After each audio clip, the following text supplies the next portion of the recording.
Hello, Ectosage here on the Sage channel. That is Sleep, Art, Game, and Eat, and today I'm here to show you guys something I've been building, and actually it's the reason I haven't put out a video in a little while, and it's because it is a new model I popped into the game. And I say popped, it actually took quite some time to put together and get in here, and its collision mesh is still glitchy, and I have to work on that.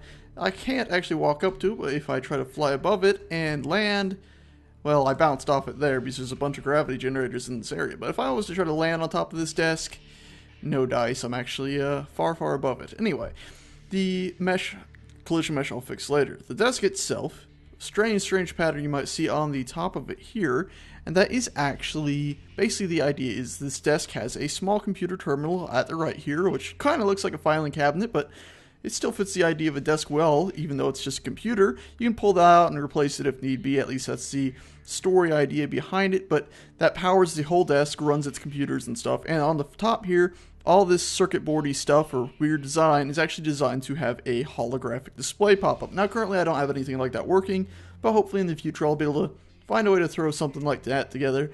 But considering the game doesn't currently have any transparent or things that I can see through in the game currently, besides windows, which don't actually have a see-through piece of glass, I'd rather not work with trying to figure that out right now.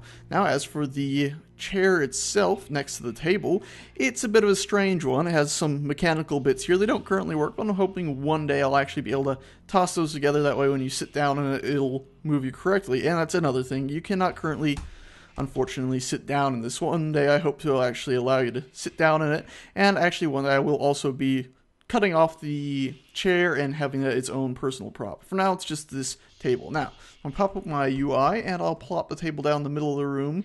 That way you can get a better look at it, not just against the wall in this strange little office here. And you can see that the whole thing is basically designed to be supported from a single point and arcs up and comes out. And I don't know, I'm pretty happy with it. It took me a long time to get the idea and everything how I liked it. If we rotate sideways, that way we can get a closer look close to the ground. You can see got a lot of nice clearance there. Now, if I was to destroy the block under it, I have also taken into account the fact that this is, of course, Space Engineers, stuff can be destroyed. Unfortunately, these two pieces will not float apart, but as you can see, they both have textures / model on the bottom, even if this area here is just a mirrored image of the top part here. And I'm clipping through it again because of the faulty collision mesh that I have set up. Oof, that's annoying. Anyway, I just thought I'd share this. You'll be seeing this in the background in some of my future videos. Hopefully I'll get that collision mesh sorted out, but I've been working on it for a few hours and I'm getting a bit burnt out on it, so needed to stop doing that before I went completely mad. Anyway, thanks so much for watching, guys. I hope you like this, and I'll see you next time.